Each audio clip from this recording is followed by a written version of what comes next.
guys, what's up? Pal here. I wanted to do a quick video. Today's the day. I finally got my new bike. So this is, I guess, the reveal video for it. But first off, look at this. I got new gloves. New gloves. Aren't they so pretty? Man, they do the job. They protect the hands. They're so comfy, and I got them on sale. God. All right, let's get to it. Here it is. Look, check her out. Check her out. Ninja ZX10. She's not fully. I guess she's a she, but she's a little decked out, as you can see. The guy that I bought it from had all this stuff put on there. So as you can see, there's a Two Brothers exhaust. Already got a Power Commander K&N filter on there. Custom windscreen. The addition of, he removed the seat and put this on there. I don't know what it's called. It's got sliders already on there as well. Yeah, so, kind of happy. I've had her for, I guess now this is going on 2 days. I've ridden her some, and guess we'll talk about some of the things that I find about this different. And as you guys know, the bike that I had is a Ninja 500. So going from this to a leader bike, big difference. And it's not because that I wanted a leader bike. It's the fact that the deal that he gave me or offered to me to buy the bike was just above and beyond a steal. So, in other words. But yeah, let's take her out so you can kind of see what's going on here. Oh!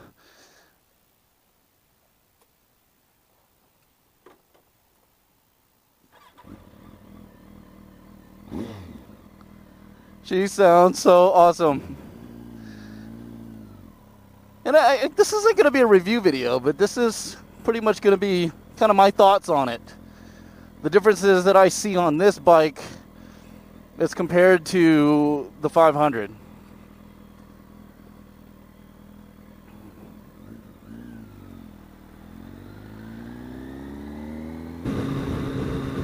Alright, now that I'm behind this guy, I guess I can talk.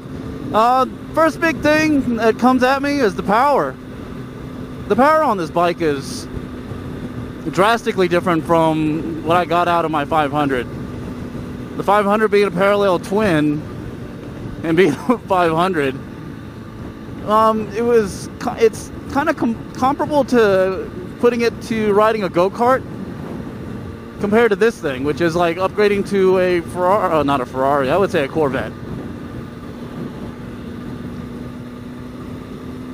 And what's surprising is the power on the bike is linear. It's not like you give it gas, and then all of a sudden there's this huge burst of power. It's proportional to how much you throttle.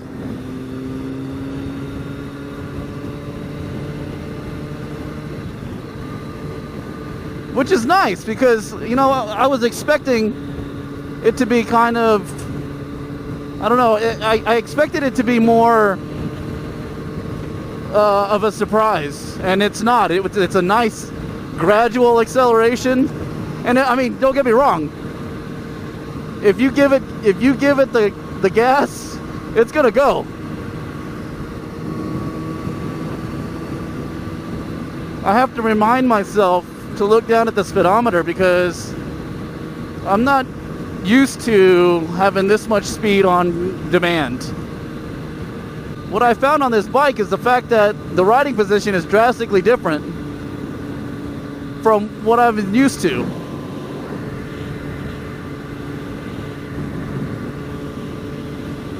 It's got a very aggressive stance, and it's a lot more comfortable than I thought.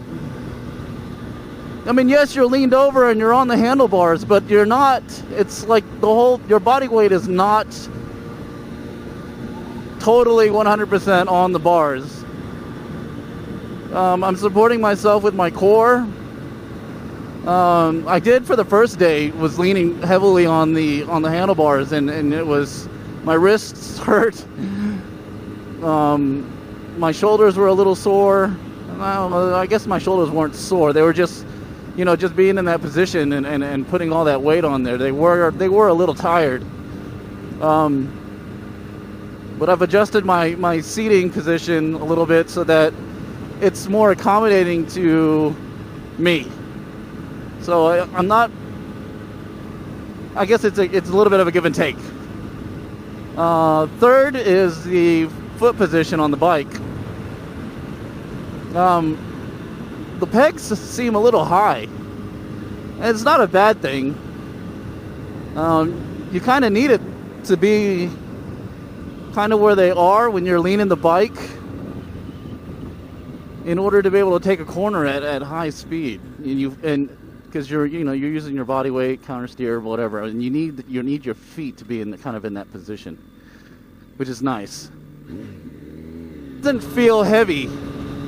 It still feels very maneuverable.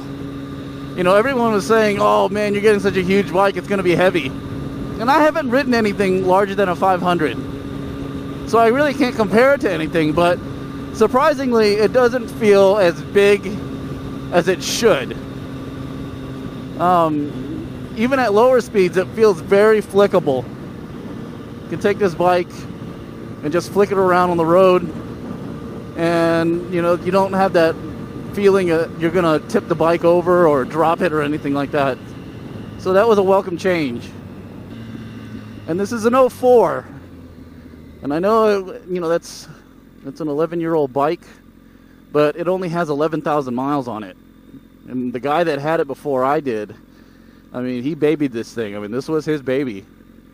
He's just in the market for a newer bike. He's looking for something maybe 2011 and newer. Not me. When he offered me the price that he offered me, I jumped on it. I could not say no, just because, I was looking at maybe getting a different bike, a newer bike. But, when he said, "Hey, I'm selling my bike," I asked him what for, and he's like, "Oh, for you, I'll give you a good price." And I was like, shit, I gotta get it. So, saved up the money and took it. I kind of wish it did have some of the newer features that the newer bikes had, like traction control and all that other stuff, just because, what is it? Kind of like on the BMWs and I guess the new Ninja does it too. The new ZX10s have the where you can kind of dial back the power a little bit depending on your driving style or how the roads are and all that. But it would be a nice welcome to have those features. But considering I didn't have them before, I guess I'm kind of used to it. She's on her phone. Or is that a he? Is it a Pat? One thing I do notice about the bike though is that, man, this thing gets hot fast. I don't know if it's just because of the fairings, because my 500 didn't have the full front fairings on it, so it was semi-naked. And I don't know if the fairings just trap in all the heat or what, but man, I feel like I'm sitting on a toaster sometimes. Look at this, it's up to 213, the fan's kicked on. And not to mention today, here at El Paso, it's like, I don't know, what is it? It got up into the 90s, low 90s. So it doesn't help. In the mornings it's fine, because it's only in the 60s, but man, this thing is hot.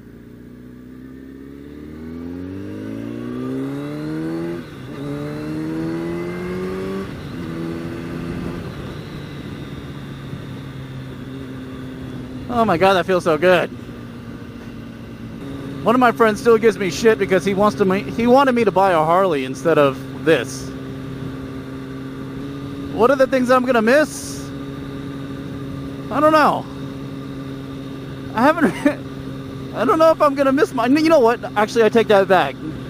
You know what I will miss riding the 500 as compared to this is the comfort level. The 500 was so upright that you just could not help yourself in taking a long trip. You didn't have to think about it. Like, man, would I want to take a long trip on this thing? Just because it was comfortable. It had that huge banana seat on there, so your butt was nice and comfy.